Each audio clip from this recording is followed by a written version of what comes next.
സങ്കീർത്തനങ്ങൾ അധ്യായം 113. ഉന്നതനും കാരുണ്യവാനുമായ ദൈവം. കർത്താവിനെ സ്തുതിക്കുവിൻ. കർത്താവിൻ്റെ ദാസരെ അവിടുത്തെ സ്തുതിക്കുവിൻ. കർത്താവിൻ്റെ നാമത്തെ സ്തുതിക്കുവിൻ. കർത്താവിൻ്റെ നാമം എന്നും എന്നേക്കും വാഴ്ത്തപ്പെടട്ടെ. ഉദയം മുതൽ അസ്തമയം വരെ കർത്താവിൻ്റെ നാമം വാഴ്ത്തപ്പെടട്ടെ. കർത്താവ് സകല ജനതകളുടെയും മേൽ വാഴുന്നു. അവിടുത്തെ മഹത്വം ആകാശത്തിന് മീതെ ഉയർന്നിരിക്കുന്നു. നമ്മുടെ ദൈവമായ കർത്താവിന് തുല്യനായി ആരുണ്ട്? അവിടുന്ന് ഉന്നതത്തിൽ ഉപവിഷ്ടനായിരിക്കുന്നു. അവിടുന്ന് കുനിഞ്ഞ് ആകാശത്തെയും ഭൂമിയെയും നോക്കുന്നു. അവിടുന്ന് ദരിദ്രനെ പൊടിയിൽ നിന്ന് ഉയർത്തുന്നു, അഗതിയെ ചാരക്കൂനയിൽ നിന്ന് ഉദ്ധരിക്കുന്നു. അവരെ പ്രഭുക്കന്മാരോടൊപ്പം തൻ്റെ ജനത്തിൻ്റെ പ്രഭുക്കന്മാരോടൊപ്പം ഇരുത്തുന്നു. അവിടുന്ന് വന്ധ്യയ്ക്ക് വസതി ഒരുക്കുന്നു, മക്കളെ നൽകി അവളെ സന്തുഷ്ടിയാക്കുന്നു. കർത്താവിനെ സ്തുതിക്കുവിൻ. സങ്കീർത്തനങ്ങൾ അധ്യായം 114. ഈജിപ്തിൽ നിന്ന് പുറപ്പെട്ടപ്പോൾ.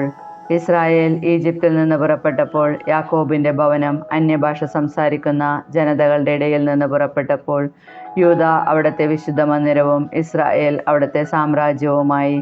അത് കണ്ട് കടൽ ഓടിയകന്നു, ജോർദാൻ പിൻവാങ്ങി. പർവ്വതങ്ങൾ മുട്ടാടുകളെപ്പോലെയും മലകൾ ആട്ടിൻകുട്ടികളെപ്പോലെയും തുള്ളിച്ചാടി. സമുദ്രമേ, അകലാൻ നിനക്കെന്ത് പറ്റി? ജോർദാൻ, നീ എന്തിനു പിൻവാങ്ങുന്നു? പർവ്വതങ്ങളെ, നിങ്ങൾ മുട്ടാടുകളെപ്പോലെയും മലകളെ, നിങ്ങൾ കുഞ്ഞാടുകളെ പോലെയും തുള്ളുന്നത് എന്തിന്? കർത്താവിൻ്റെ സന്നിധിയിൽ, യാക്കോബിൻ്റെ ദൈവത്തിൻ്റെ സന്നിധിയിൽ ഭൂമി വിറകൊള്ളട്ടെ. അവിടുന്ന് പാറയെ ജലാശയമാക്കി, തീക്കല്ലിനെ നീരുറവയാക്കി.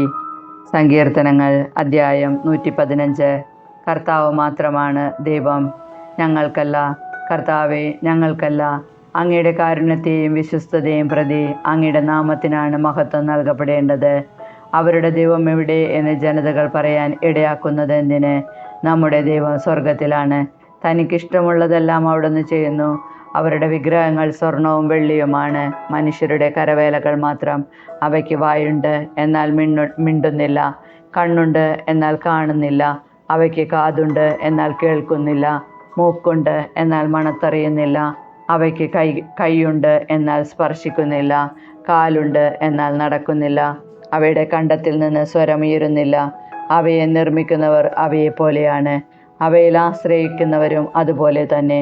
ഇസ്രായേലെ, കർത്താവിൽ ആശ്രയിക്കുവിൻ. അവിടുന്നാണ് നിങ്ങളുടെ സഹായവും പരിചയും. അഹ്റോൻ്റെ ഭവനമേ, കർത്താവിൽ ശരണം വയ്ക്കുവിൻ. അവിടുന്നാണ് നിങ്ങളുടെ സഹായവും പരിചയും. കർത്താവിൻ്റെ ഭക്തരെ, കർത്താവിൽ ആശ്രയിക്കുന്നുവിൻ. അവിടുന്നാണ് നിങ്ങളുടെ സഹായവും പരിചയം. കർത്താവിന് നമ്മെക്കുറിച്ച് വിചാരമുണ്ട്. അവിടുന്ന് നമ്മെ അനുഗ്രഹിക്കും. അവിടുന്ന് ഇസ്രായേൽ ഭവനത്തെ ആശീർവദിക്കും, അഹ്റോൻ്റെ ഭവനത്തെ അനുഗ്രഹിക്കും. കർത്താവിൻ്റെ ഭക്തന്മാരെ, ചെറിയവരെയും വലിയവരെയും അവിടുന്ന് അനുഗ്രഹിക്കും. കർത്താവ് നിങ്ങളെ അനുഗ്രഹിക്കട്ടെ. നിങ്ങളെയും നിങ്ങളുടെ മക്കളെയും ആകാശവും ഭൂമിയും സൃഷ്ടിച്ച കർത്താവ് നിങ്ങളെ അനുഗ്രഹിക്കട്ടെ. ആകാശം കർത്താവിന് മാത്രമുള്ളത്, എന്നാൽ ഭൂമി അവിടുന്ന് മനുഷ്യ മക്കൾക്ക് നൽകിയിരിക്കുന്നു. മരിച്ചവരും നിശബ്ദതയിൽ ആണ്ടുപോയവരും കർത്താവിനെ സ്തുതിക്കുന്നില്ല. എന്നാൽ നമ്മൾ ഇന്നും എന്നേക്കും കർത്താവിനെ സ്തുതിക്കും. കർത്താവിനെ സ്തുതിക്കുവിൻ. സങ്കീർത്തന പുസ്തകത്തിൽ നിന്ന് അധ്യായം 116. കൃതജ്ഞത. ഞാൻ കർത്താവിനെ സ്നേഹിക്കുന്നു. എൻ്റെ പ്രാർത്ഥനയുടെ സ്വരം അവിടുന്ന് ശ്രവിക്കുന്നു. അവിടുന്ന് എനിക്ക് ചെവി ചായ്ച്ചു തന്നു. ഞാൻ ജീവിതകാലം മുഴുവൻ അവിടുത്തെ വിളിച്ചപേക്ഷിക്കും. മരണക്കെണി എന്നെ വലയം ചെയ്തു. പാതാളപാശങ്ങൾ എന്നെ ചുറ്റി. ദുരിതവും തീവ്രവേദനയും എന്നെ ഗ്രസിക്കുന്നു. ഞാൻ കർത്താവിൻ്റെ നാമം വിളിച്ചപേക്ഷിച്ചു. കർത്താവെ, ഞാൻ യാചിക്കുന്നു, എൻ്റെ ജീവൻ രക്ഷിക്കണമേ. കർത്താവ് കരുണാമയനും നീതിമാനുമാണ്. നമ്മുടെ ദൈവം കൃപാലുവാണ്. എളിയവരെ കർത്താവ് പരിപാലിക്കുന്നു. ഞാൻ നിലം പറ്റിയപ്പോൾ അവിടുന്ന് എന്നെ രക്ഷിച്ചു. എൻ്റെ ആത്മാവെ, നീ ശാന്തിയിലേക്ക് മടങ്ങുക. കർത്താവ് നിൻ്റെ മേൽ അനുഗ്രഹം വർഷിച്ചിരിക്കുന്നു. അവിടുന്ന് എൻ്റെ പ്രാണനെ മരണത്തിൽ നിന്നും, ദൃഷ്ടികളെ കണ്ണുനീരിൽ നിന്നും, കാലുകളെ ഇടർച്ചയിൽ നിന്നും മോചിപ്പിച്ചിരിക്കുന്നു. ഞാൻ ജീവിക്കുന്നവരുടെ നാട്ടിൽ കർത്താവിൻ്റെ മുൻപിൽ വ്യാപരിക്കും. ഞാൻ കൊടിയ ദുരിതത്തിലകപ്പെട്ടു എന്ന് പറഞ്ഞപ്പോഴും ഞാൻ എൻ്റെ വിശ്വാസം കാത്തു സൂക്ഷിച്ചു.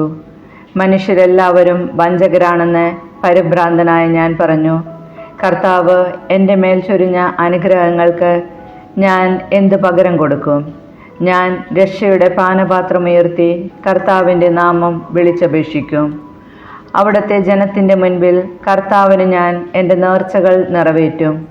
തൻ്റെ വിശുദ്ധരുടെ മരണം കർത്താവിന് അമൂല്യമാണ്. കർത്താവെ, ഞാൻ അവിടുത്തെ ദാസനാണ്, അവിടുത്തെ ദാസനും അവിടുത്തെ ദാസിയുടെ പുത്രനും തന്നെ. അവിടുന്ന് എൻ്റെ ബന്ധനങ്ങൾ തകർത്തു. ഞാൻ അങ്ങേക്ക് കൃതജ്ഞതാബലി അർപ്പിക്കും. ഞാൻ കർത്താവിൻ്റെ നാമം വിളിച്ചപേക്ഷിക്കും. അവിടുത്തെ ജനത്തിൻ്റെ മുൻപിൽ കർത്താവിന് ഞാൻ എൻ്റെ നേർച്ചകൾ നിറവേറ്റും. കർത്താവിൻ്റെ ആലയത്തിൻ്റെ അങ്കണത്തിൽ ജെറുസലേമേ, നിന്റെ മധ്യത്തിൽ തന്നെ കർത്താവിനെ സ്തുതിക്കുവിൻ.